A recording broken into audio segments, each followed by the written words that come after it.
Matilda and I have been married for 42 years, been missionaries with Wycliffe for 36, and sometimes we look back and we've had really good times in our family, with our kids, in our work.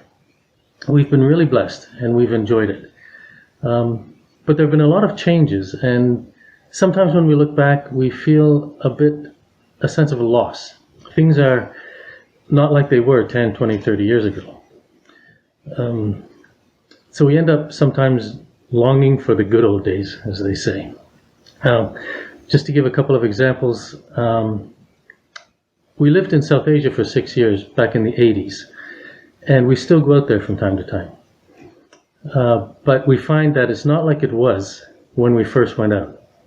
It used to be very calm, peaceful, very friendly people, almost no crime. And now there's traffic, there's noise, pollution. You have to lock your doors and have bars on the windows. And the internet and satellite TV has brought in mainly the negative aspects of Western culture. And so we think, well, it's not like it was when we first went.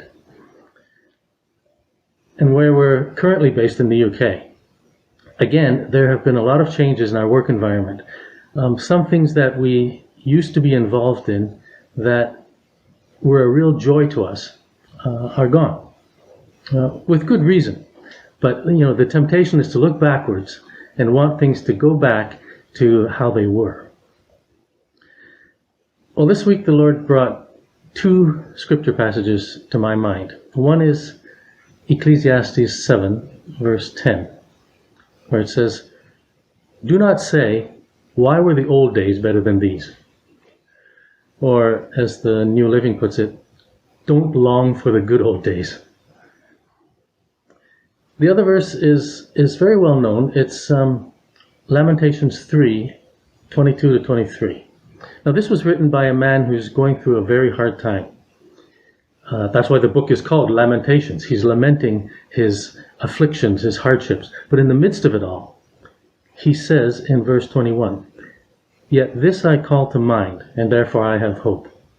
Because of the Lord's great love, we are not consumed. For his compassions never fail. They are new every morning. Great is your faithfulness." Now, I've known this verse for decades. It's one that we memorized with our kids when they were small, and they're in their 30s now. So it's a long time. But the phrase that stood out to me this week was, "They are new every morning." Every day there's some new blessing, some new mercy from the Lord. Today is another day that I haven't come down with COVID. Today is another day that I have a place to live and food to eat. And when I think of our work situation that I mentioned, both out in South Asia and in the UK, sure, things are different. And there were some good things back then that we don't have now, but exciting new things are happening.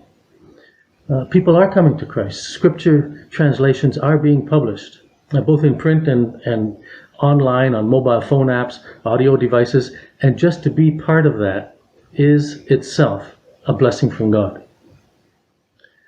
Now, most of you watching this won't be involved in what we call full-time Christian work. But God is at work everywhere, in our personal lives, in our families, in our work, in our neighborhood, in our city of Toronto, in our country, in ways that never get in the news. So the point I want to make is, don't dwell on the disappointments in life. Look for the mercies of God that are new every morning. And keep the big picture in mind. The universe is heading towards a definite goal.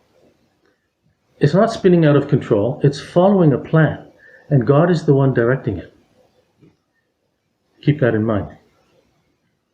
Now, having said all that, let me just say, there is a time for looking back and remembering good things in the past, blessings of God.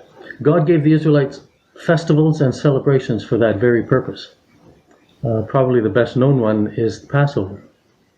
God gives the instructions for that in Exodus chapter 12. And in verses 25 to 27, he says this: "When you enter the land that the Lord will give you as he promised, observe this ceremony. And when your children ask you, what does this ceremony mean? Tell them it is the Passover sacrifice to the Lord, who passed over the houses of the Israelites in Egypt and spared our houses when he struck down the Egyptians. So they were to look back at that as a reminder that that's the kind of God we have. That's the kind of God we serve. And we have something analogous in the New Testament, the Lord's Supper. Do this in remembrance of me. Whenever you do this, you are proclaiming the Lord's death until he comes. So we look back 2,000 years to remind us of what he's accomplished at the cross.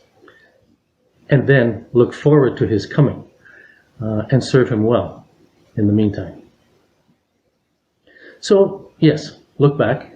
Remind ourselves of great things God has done, blessings we've enjoyed over the years. But don't long for the good old days. Every day, look for something to be thankful for. And I would suggest it might be helpful to skip the news once in a while, and Facebook, because much of what the Lord is doing doesn't get much airtime on the news or social media, but it's there. And when we look for it, we'll see it and thank him.